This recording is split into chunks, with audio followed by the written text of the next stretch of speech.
The deep web is one of the most amazing things on earth, not because of how joyful it makes people or anything, but because it is completely uncensored view of people.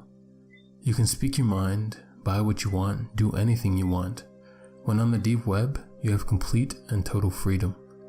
I had always been fascinated by the deep web, and at the time of this event and this story occurred, I was in college. Lots of people at my campus had really been getting into accessing the deep web. It was almost like a trend. With so many people getting in on it, it seemed perfectly safe for me to give it a try. Now, I had always heard of the deep web, horror stories of hacking, stumbling on disgusting sites, and people even somehow finding your address. These stories were mainly what kept me off of the deep web. But with most of the people at my college using it on a normal basis, I decided to give it a go. I asked a friend to come over and help me set it up. When my friend arrived, we opened up my laptop and began to set everything up. He told me we were using Tor, a program that lets you access deep web. He also asked me if I was planning on doing anything illegal, to which I replied no. He said that since I wasn't, we didn't need to install Tails, which apparently is a software that makes it more secure if you plan on doing illegal things. A little while later, everything was set up. I had my new IP address, and my friend gave me a brief rundown of what to do and what not to do. He made it very clear that when I was using the hidden wiki, that I keep it on censored mode, so that it wouldn't be less likely for me to see something I didn't want to see. After about 2 weeks of using the deep web, I felt like a pro. I had accessed many different sites, spoken with some great people, made friends, even bought some weed. I had become cocky and was ready to dig deeper into the dark web. I turned off the censor mode on the hidden wiki and began to browse the links. It took a while, mostly because Tor is a bit slow and many of the links just led to dead web pages. Eventually I stumbled on a site called All the Gore. It was mainly a big chat room with many different topics. I had fairly a strong stomach. I had seen some violent movies and had seen beheadings, killings, etc. through the normal internet. After looking at a few different chat rooms, I noticed how sick this site really was. The people in this chat room were actually killers, bragging about some of the things they had done. In the chat room, you could also post pictures. One man by the name Culture045 had the stage in one of the chat rooms. He was explaining in detail how he had broke into someone's house, kidnapped a little girl, and brutally killed her parents by hiding under their bed and then opening their throats. He then explained how he brought the little girl back to his house, raped her, beat her, and cut her up. I didn't think he was telling the truth at first, but then he posted pictures. They were the most horrifying pictures I had ever seen. Close-ups of the poor 8 to 10-year-old girl being brutally raped, beaten, and cut with a knife. Culture kept posting pictures. The ones where the little girl tied to a chair, bleeding, crying, throwing up, etc. Then he showed a picture of him with a drill drilling into her skull. The most haunting part is that while he was doing it, he was looking at the camera with a sheer joy on his face. I had seen enough and typed in the chat room, "You people are sick. You deserve to die. How can you sleep at night?" Immediately people began making fun of me, saying that I was just as helpless and ignorant as the little girl in the picture, and that I should get off the big boy part of the internet. They began saying I was a pussy and calling me an empath. When Culture typed something in the chat box, he said, "Really? Where do you live, buddy? I'm sure everybody would love to see you on this site." I then made the biggest mistake of my life and typed, "I'm calling the police," and having this site shut down. Less than a minute later, everything on the site went black, and then a new chat box appeared in green. In it, someone named Admin1 typed in the box. He said, "Call the cops and you will regret it." I didn't type anything in the box and reached for my cell phone. What happened next haunts me to this day. My phone said I had a message. I opened it and it said, "Call the police and you're dead." There was no number. It didn't even say unknown number. It was just blank. I looked back at my laptop and saw my webcam light turned on. I quickly covered it, but I saw on the screen a picture of me looking at my phone. I got wide-eyed and froze for a moment. When the admin typed again, "Put the phone down right now and uncover your webcam." I put my phone down but kept the webcam covered. When he typed again, okay then, be like that. Right after, he posted my full name, age, and address in the chat box and typed, "It would be a shame if you and your college buddies went missing, wouldn't it?" he said. I then did as he said and uncovered my webcam. He then told me to follow his instructions on how to make it impossible for me to reach the site again.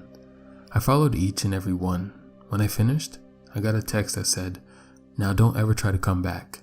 Just like before, he had no number. I still called the police from my friend's phone, but they were never able to find the site.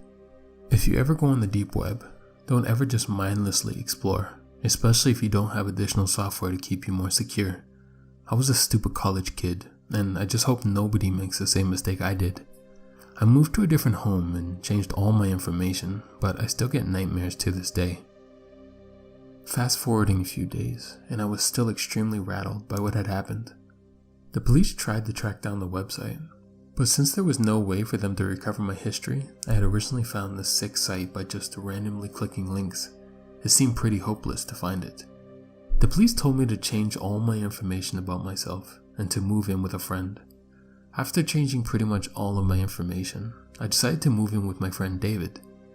David was extremely honest, hardworking person. He never went to parties, slacked off, got drunk, high. He was very dedicated to finishing college.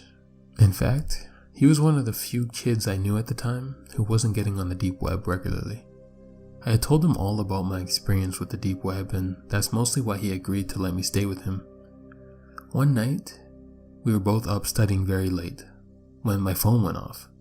I looked to see who had texted me and saw that the person sending the message had no number, just like last time. It read, "Check your computer."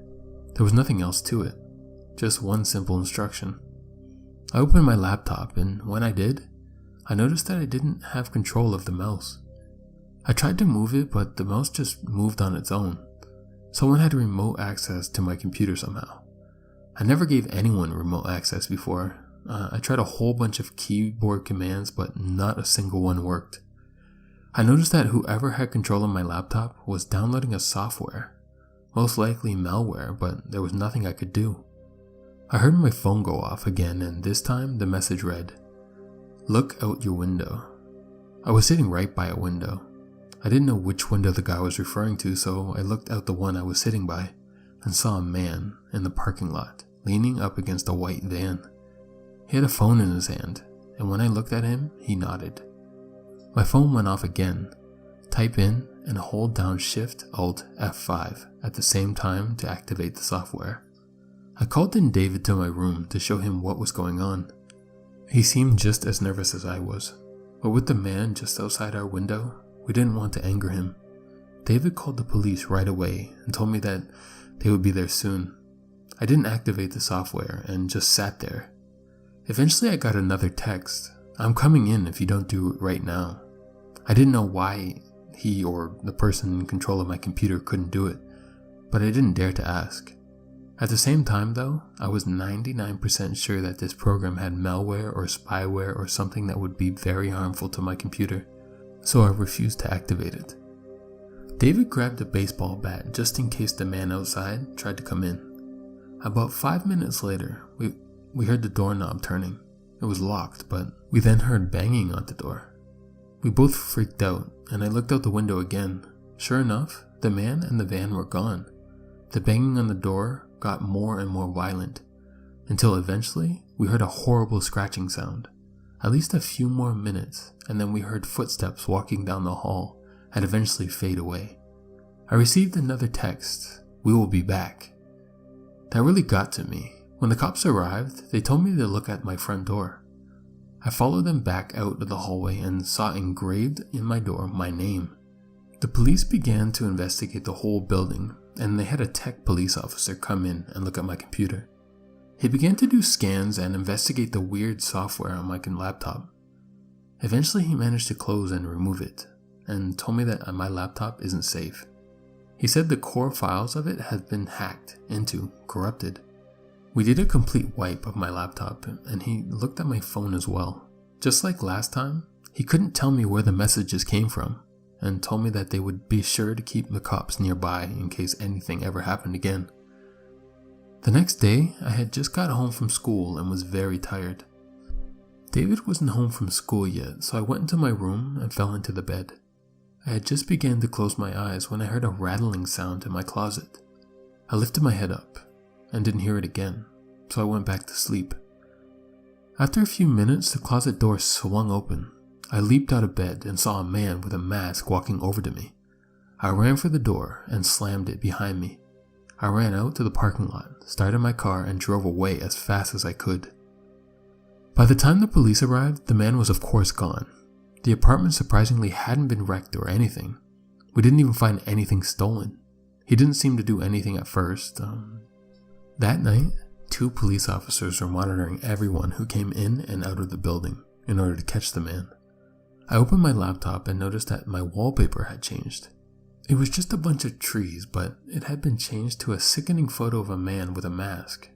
The same mask that I saw on the man who was in my closet, digging a knife into a baby's eye in what looked like a small cabin. I also noticed that all my applications and programs were gone, and I saw the same software as last time, right in the middle. I clicked on it, and it had already been installed, just like last time. It filled the entire screen, and what looked like a live stream was going on. I couldn't exit out, and the live stream was coming from a boy's house. He looked about 13 or 14, and was at his computer. It didn't take long for me to see that I was watching through his webcam, and he had no idea. I saw a small chat box pop up in the right top corner of the screen, and in it, someone typed in the box, "Welcome to our live stream. We are glad everyone could be here. Thank you, John, for being here as well." My eyes got very wide. My name was John, and they were waiting until I was watching to start the live stream. As I watched, I saw that the closet door behind the poor boy slowly opened, and a man walked out with a toolbox in one hand. He quietly set the toolbox down and pulled out some duct tape. He went behind the kid and put the tape over his mouth and grabbed him tight. The poor kid's face was total fear. He tried to scream, but he couldn't because of the tape. They were making a decent amount of noise, so it told me that the kid must have been home alone. I tried hard to exit out, but I couldn't. I then saw the man take out a screwdriver and drive it into the kid's chest. Blood began to pour out, and the kid made an awful wheezing type noise. I saw tears come from his eyes, and the sick man began to drive the screwdriver deeper and deeper, and then yank it out. The man then took out a hammer and smashed the kid's hands several times till they were nothing more than a mangled, bloody mess. I tried every command I could to exit out, but nothing was working. I noticed that the chat box several people were cheering the man on and requesting for him to do different things to the boy. The man then took out a handheld electric saw, pressed it against the boy's face, and turned it on. The boy screamed with pain as the saw went up into his eye, causing blood to go everywhere, and got the camera a little as well. I started to get tears in my eyes as I couldn't stop it. Then, the man took the screwdriver, gouged out the kid's eyes, and took out a large knife. He proceeded to slit the boy's throat and tossed him on the ground. I was sick. I threw up all over the floor, and when I looked back, I saw the chat box. People typing in horrible things like, "Oh my god, that was wonderful. Thanks so much for doing this," etc. In the box, I saw someone named Culture045 type in the box, "Thanks for watching, John." After that, the program closed on its own, and I was left with the sickening wallpaper. I was sweating, breathing heavy, and feeling sick. Throughout the entire thing, I didn't realize that my phone had gone off several times. I looked at it, and most hateful, mean messages were coming from my friends and family. I asked my mom what was wrong, and she texted back, "You sent that sick, disturbing live stream to everyone. I can't believe who you are. The police have been called." I felt even more sick than before. Those monsters had sent the live stream to all my friends somehow and made it come from me. They had pretty much ruined my life within a couple of minutes. When the police arrived, I told them everything that had happened, and quickly they managed to explain to my friends and family what had happened. They really cracked down on finding these people, and a month later, 4 men had been arrested. One was Culture045, the other was Admin1, and the 2 others were working with them. The site was found and shut down as well, and I got a new laptop and phone. I could say some horror cliche and say something like I kept getting texts or kept hearing weird things after since, but none of that happened. They were arrested and I never heard anything further. It's good to know that those men are in jail or perhaps even dead, but what scares me is all of the other people watching the live stream who were there for pleasure are still out there, and that there is probably thousands of other Culture 045s out there all over the world. If you ever go on the deep web, make damn sure you're as careful as possible.